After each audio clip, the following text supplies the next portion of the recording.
Hi mga ka-Simple Living, for today's video gagawa tayo ng coconut oil. Oh, ayun, kumuha muna tayo ng niyog. Pagkatapos, balatan yan, biyakin. Tapos gumamit tayo ng coconut shredder. No? Itong ginamit ko is traditional lang to. Pwede na kayo may blender, ayan na. Pagkatapos nyan, pigain yan at ilagay sa kawali at saka pakuluan. No? Pwede nyo lakasan yung apoy. Lakasan nyo masyado. Pero pag madali na maluto, wag nyo nang lakasan kasi masunog yung kanyang latik. Lakasan nyo masyado yung apoy. Lakasan, okay. Halu-haluin nyo lang.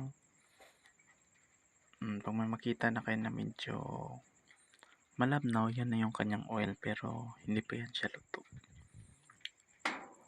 Yan na.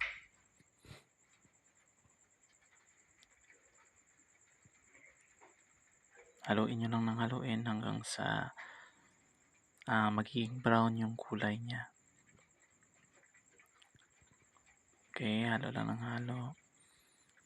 Gumawa tayo ng coconut oil kasi medyo mahal na yung mantika ngayon, no? Ayan, medyo brown na siya.